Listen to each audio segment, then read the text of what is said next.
जाने मन कब किसका बिगड़ जाए। बड़े बड़े मनुष्यों का मन बिगड़ जाता है बाबा। हम नहीं विश्वास करते तुमके भले भजनानंदी हो, लेकिन मन बिगड़ गया तो इसकी गारंटी कौन लेगा। हम तो कुंडी लगा करके अंदर ही रहेंगे। भगवान ने अंदर से लंगर कुंडी को लगाया और जैसे ही अंदर गए तो बाबा वेद व्यास भजन कर रहे थे। अब भजन करते करते माला हाथ से छूटने लगी, माला हाथ से छूटने लगी। केवल आंखों की पुतली में वही मोहिनी रूप दर्शन होने लगा। कुछ घंटे 2 घंटे के बाद में वेद व्यास भी जाकर के साकर खटखटाने लगे। जो अभी पुत्री का भाव माने थे और जाकर के दरवाजे को खटखटाने लगे, देवी दरवाजा खोलो। अंदर से आवाज लगाई आई, अरे बाबा अभी तो कह रहे थे हमने काम को जीत लिया है। अभी पुत्री का भाव था, अब देवी का भाव कैसे बदल गया। दरवाजा खोलो। अंदर से आवाज आई, बाबा जानते हो तुमको नरक जाना पड़ेगा, हजारों वर्ष तुमको नरक भोगना पड़ेगा। वेद व्यास बोले, देवी अब काम समर नहीं रहा है, हजारों तो ठीक, करोड़ों वर्ष भी मुझे नरक मिले तो स्वीकार है, लेकिन दरवाजा खोलो। भगवान ने दरवाजा नहीं खोला। अंत में बाबा जाकर के घर के ऊपर पहुंचे और ठाट काटना प्रारंभ कर दिया। देखिए काम। और जैसे ही ठाट काटा और ठाट काटते ही सुदेव सौनक ऋषि कहते हैं, ऋषियों, और जैसी वेद व्यास कुटिया में कूदे और जैसी उस स्त्री को आलिंगन किया, वो स्त्री कोई और नहीं थे, ये तो साक्षात नारायण थे। चतुर्भुज रूप में भगवान प्रकट हो गए। बोले प्रभु आप? बोले हाँ। पहले गीता उठाओ। कल आपने गीता पढ़ते लिखा हुआ था कामो विजयती, उस पर आपने गोला लगाया था। पहले उसको मिटाइए। काम वो चीज है भैया कि वेद व्यास जैसे ऋषि भी नहीं संभाल सकते। काम की वासना वो है, लेकिन बेटे उन्हीं का आज बेटा है सुखदेव, जिसने काम को भी जीत लिया। पिता काम को नहीं जीत पाए, लेकिन पुत्र ने काम की वासना को ही जीत लिया। अंत में दर्शन हुए और राजा स्वयं शरणागति हो गया। क्षमा करिए भगवान, आप तो भगवान हैं, हमको तो आपके पिता के कहने पर मुझे परीक्षण करना पड़ा, क्षमा करिएगा। अंत में श्री वेद व्यास भगवान आगे के लिए बड़े हैं और भजन पर आगे कथा आएगी कि सुखदेव जैसे महामुनि ने राजा परीक्षित जैसे महान ज्ञानी को भगवत की कथा का श्रवण कराया। सूजी भगवान कहते हैं, ऋषियों, पहला भागवत का प्रश्न था मानव का परम धर्म क्या है। तो मानव का परम धर्म यही है कि निष्ठावान होना चाहिए। मानव को निष्ठावान होना चाहिए, कर्मवान होना चाहिए, श्रद्धावान होना चाहिए।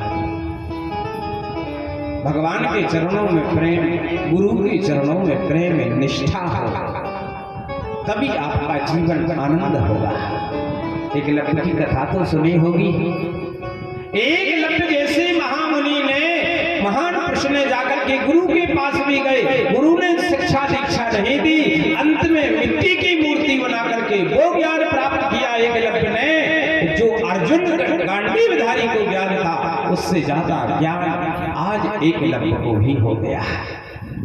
और समर्पण देखिएगा, इतना समर्पण गुरु के चरणों में। गुरु ने विचार किया यदि एकलव्य हो जाएगा तो एकलव्य धनुधारी बन जाएगा, तो अर्जुन की कोई महिमा नहीं रहेगी। जाकर के मांग लिया, और क्या मांगा? बोले दाहिने हाथ का अंगूठा मांगा। एकलव्य को टाइम नहीं लगा, अपनी बाणस से काट करके गुरु के चरणों में अंगूठा को ही समर्पित कर दिया। एक निष्ठा थी। और गुरु चाहे ना तो एक क्षण में भी आपको 84 के चक्कर से मुक्त भी कर सकता है। और गुरु चाहे तो आपके संसार के 84 लाख योनियों में भी युक्त करा सकता है। एक बार श्री नारद जी भगवान के पास पहुंचे, बोले प्रभु हमको गुरु बनाना। भगवान बोले ठीक है, जाओ जमुना के किनारे पर जाना, जो सुबह सुबह मिल जाए उसी को गुरु बना लेना। और नारद बाबा सुबह हुआ और जैसी जमुना के किनारे पर पहुंचे और पहुंच करके मछुआरे का दर्शन हुआ, क्योंकि जो पहले पुरुष मिलेगा गुरु तो उसी को बना है। और वो पुरुष मछुआरा जिसके शरीर से पीप टपक रही है, जिसके शरीर में गंदगी लगी है, लेकिन भगवान का वचन था कि जो पहले मिलेगा उसी को गुरु बनाना है। नारद ने मछुआरे को गुरु तो बना लिया, लेकिन गुरु के प्रति घृणा हो गई। लोग क्या कहेंगे, इतने बड़े महिषी महात्मा नारद और एक मछुआरे को गुरु बनाया जिसके शरीर से पीप टपक रही है। गुरु मंत्र तो ले लिया, नारद जी जाकर के विष्णु भगवान के पास पहुंचे, बोले गुरु बना लिया, बोले हाँ भगवान, एक मछुआरे को गुरु बना लिया, लेकिन उसके शरीर से पीप टपक रही। इस शब्द को सुनकर के भगवान ने कहा, नारद जाइएगा, तुमने गुरु के प्रति घृणा करी है, तुम्हें 84 लाख के चक्रों का भोगन करना पड़ेगा। नारद जी तो घबरा गए, हे भगवान, इतनी सी गलती का इतना बड़ा दंड, और कोई उपाय है? बोले हम कुछ नहीं कर सकते हैं नारद, यदि चाहे कुछ उद्धार चाहते हो तो गुरु के पास ही जाओ, गुरु चाहे तो एक क्षण में भी आपका मोक्ष कर सकता है। और नारद जी जाकर के दौड़ते दौड़ते फिर उसी मछुआरे के पास पहुंचे। गुरुदेव क्षमा करें, हम 84 से उतरना चाहते हैं, हम 84 नरकों से पार होना चाहते हैं। वो मछुआरा बोला, केवट बोला, बाबा हम 84 तो कुछ नहीं जानते हैं, लेकिन हमारी नदी में 84 घाट है, आप जौन घाट से उतरना चाहो हम उतार देंगे, लिस्ट तुम बनाओ। हमने नरक तो पढ़े ही नहीं। नारद जी ने नरकों की लिस्ट बनाई और नरकों की लिस्ट बना करके, और जैसे ही लिस्ट बनाई और वह मछुआरा बोला, बाबा नारद इस पर सिर रखो, पर्चे पर जैसे ही सिर रखा और गुरुदेव ने उस मछुआरे ने 1 लाख पीछे के पिछवाड़े में मारी, नारद जी उस पन्ने से उस पार पहुंच गए। बोले जाओ नारद, तुम 84 के चक्कर से मुक्त हो गए। इसका अर्थ समझे, गुरु चाहे तो एक क्षण में भी आपके भवसागर से पार कर सकता है। गुरु 84 के चक्कर से मुक्त करा सकता है। ये केवल भगवान में सामर्थ्य नहीं है, ये सामर्थ्य केवल गुरु के चरणों में निष्ठा पूर्वक यदि गुरु की शरणागति हो तो भगवान गुरु आपको मोक्ष की गति को प्रदान कर देते। संतों की वाणी में बहुत अच्छी बात कही। देखिए, महापुरुषों के पास ज्यादा नहीं रहना चाहिए, हल्ला नहीं करिएगा।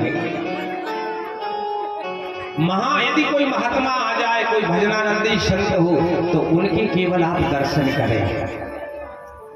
ज्यादा महापुरुषों के पास रहोगे भैया तो नरक में जाओगे, रुक नहीं पाओगे। क्यों?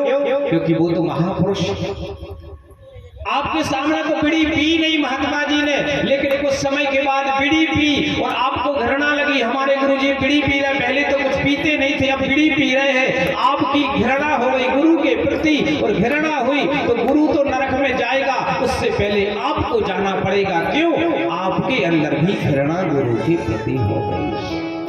महापुरुषों के पास कभी रात ठहरना नहीं चाहिए, जितना आपका काम हो उतना काम लें, उनसे आशीर्वाद लें और महात्माओं के से दूर गृहस्थ को रहना, कदापि महापुरुषों की सन्निधि में नहीं रहना चाहिए। और महात्मा होना भी कैसा चाहिए मालूम? महात्मा के भी लक्षण दिए। महात्मा को सूप जैसा होना चाहिए। सूप जानते हैं? सूपा। महात्मा को सूप जैसा होना चाहिए। कितना कचरा करता है सूपा में, लेकिन जो भी गेहूं में माटी हो, कचरा हो, सूपा सब निकाल कचरा को बाहर फेंक देता है। अच्छे अच्छे गेहूं, अच्छे अच्छे लक्षण अपने पास रखता है। ऐसे ही महात्मा को होना चाहिए, जो अवगुण हो उसको बाहर फेंक दे और जो अच्छे गुण हो उनको स्वीकार कर लेना चाहिए। ये संत की प्रवृत्ति के दर्शन है और संत लक्षण प्रवृत्ति विधान होना चाहिए। तो कहने का तात्पर्य है कि जीवन में एकत्व हो, एक निष्ठा हो, ये मानव का परम धर्म है। भगवान के अवतारों की कथा का भी दर्शन हुआ। भगवान के एक अवतार नहीं हुए भैया। भगवान जब सृष्टि पर पाप बढ़ता है, जब जब हो धर्म की हानि, बाढ़ असुर अधम अभिमानी, जब सृष्टि पर पाप बढ़ जाता है, तब तब धर प्रभु विवद शरीरा।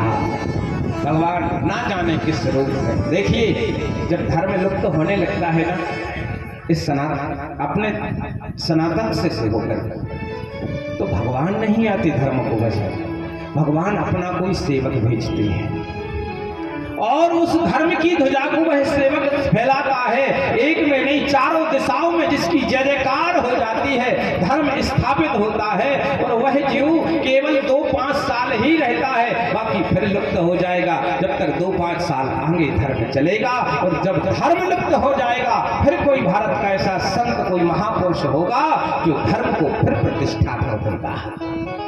और ध्यान रहे, यदि आप धर्म की रक्षा करेंगे, आप धर्म की रक्षा करेंगे भैया, तो धर्म आपकी रक्षा करेगा। धर्मो रक्षते रक्षकः, पहले आप धर्म की रक्षा करें। और जब आप धर्म के ऊपर चलना प्रारंभ कर देंगे, धर्मवान बन करके तैयार हो जाएंगे भैया, तो धर्म आपके आगे और पीछे होगा। धर्म अपने धर्म के अनुसार आपकी रक्षा करेगा। धर्म की प्रधानता होना। और भगवान के एक अवतार नहीं भैया, भगवान के भागवत जी में 24 अवतारों का दर्शन दिया है। पहला जो भगवान का अवतार हुआ वो सनक सनंदन के रूप में हुआ। भगवान का दूसरा अवतार 12 भगवान का हुआ। भगवान का तीसरा अवतार श्री नारद जी के रूप में हुआ। और भगवान का नर नारायण के रूप में भी अवतार हुआ। भगवान का जो 5वां अवतार हुआ वो श्री कपिल भगवान के रूप में हुआ। आगे चल करके सुखदेव सौनक ऋषि कहते हैं, राजन दत्तात्रेय जी का जन्म हुआ। यज्ञ वत्सल के भगवान के रूप में भगवान ने जन्म लिया। भगवान का 8वां अवतार ऋषभ देव के रूप में हुआ। ये ऋषभ देव कोई और नहीं है, आगे भागवत में लिखा है, यही जैन संस्कृति के 24वें तीर्थकर बने। दत्तात्रेय जी के रूप में हुआ। भगवान का कक्ष अवतार हुआ। भगवान का धनवंतरी अवतार हुआ और मोहिनी अवतार हुआ। भगवान का नरसिंह अवतार भी हुआ। भगवान का कक्ष अवतार हुआ। भगवान का वामन अवतार भी हुआ। आगे चल करके वेद व्यास के रूप में भी भगवान का अवतार हुआ। शत्रमय के रूप में भगवान राम के रूप में भी भगवान का अवतार हुआ। 18वें श्री बलराम जी के रूप में भी भगवान का धर्म अवतार हुआ। उसके बाद कृष्ण अवतार हुआ। ऐसे 23 अवतारों का कथा का दर्शन दिया। भगवान का 24वां अवतार बाकी है, जिसको कली अवतार कहते हैं। कली अवतार होगा जो भगवान के नागपुर में होना है। इन कानकुब्ज नाम के ब्राह्मण के यहाँ भगवान का अवतार होगा। और भगवान का अवतार जो कली होगा वो काले स्वरूप में भगवान का कली अवतार होगा। काले घोड़े पर बैठ करके संसार में जो पाप बढ़ जाएगा उस पाप को घटाने के लिए, इस धर्म को स्थापना करने के लिए भगवान का 24वां अवतार होगा। और भगवान ने 24 अवतार का लिखा, 23 लेते। भगवान ने 24 अवतार क्यों ले? भगवान 23वीं ले सके, इसका प्रमाण है वाल्मीकि रामायण पढ़ा। वाल्मीकि रामायण में जो श्लोकों की संख्या दी गई है भैया, वो 24,000 श्लोक है। 24,000 श्लोक वेद की संहिताएं हैं, इसलिए भगवान ने 24 अवतार धारण किए। आपने गायत्री तो पढ़ी होगी, भूर्भुवस्वः। तो गायत्री में 23 अक्षर नहीं है भैया, मिला लेना। गायत्री के अंदर 24 अक्षर है, इसलिए भगवान ने एक एक शब्द, गायत्री के एक एक शब्द में भगवान का एक एक अवतार समन्वय है, इसलिए भगवान ने 24 अवतार धारण किए। तीसरा प्रमाण मिलता है, एकादशी सुनी होगी आपने, 24 एकादशी होती है। 12 महीने में 24 एकादशी होती है। एक एक एकादशी में भगवान की एक एक अवतार का अंतर दिया है, इसलिए 24 एकादशी करी भगवान ने, 25वीं एकादशी नहीं करी। आगे प्रमाण मिला पद्म पुराण में, 24 घंटे होते, 26वां घंटा बना क्या, 24वें घंटे बने। 24 घंटे होते हैं भैया, 24 एक एक घंटे में एक एक अवतार का दर्शन होता है। सुबह किसका अवतार हुआ, 1 बजे किसका हुआ, रात को 12 बजे किसी का हुआ, दिन के 12 बजे किसी का अवतार राम का हुआ। तो 24 घंटे होते हैं भैया, इसलिए भगवान ने 24 अवतार दिए।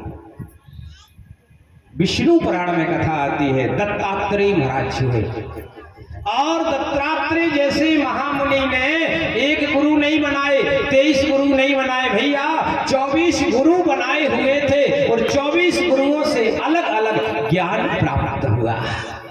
मछली को भी गुरु बनाया, पानी को भी गुरु बनाया, वेश्या को भी गुरु बनाया, मधुमक्खी को भी गुरु बनाया। मधुमक्खी से ज्ञान प्राप्त किया। हम आप जैसे जोड़ते हैं ना, जोर जोर करके मधुकरी एक इकट्ठा करती है रस को, और रस को मधुमक्खी जोड़ती है। कभी इस वृक्ष का रस, कभी उस वृक्ष के रस को पारित करती है, और जब पक जाती है तो मधुमक्खी उस रस का पान नहीं कर पाती है, कोई दूसरा आता है और उस रस को ले जाता है और उसके रस को पान करता है। मधुमक्खी केवल जोड़ती ही रहती है। संसार का आदमी ऐसा ही भैया है, जोड़ता तो है लेकिन खुद नहीं, उसका आनंद दूसरा ही लेता है। सींचत सींचत माली मर गए। माली होता है ना बगिया का, कभी माली को पराग का रस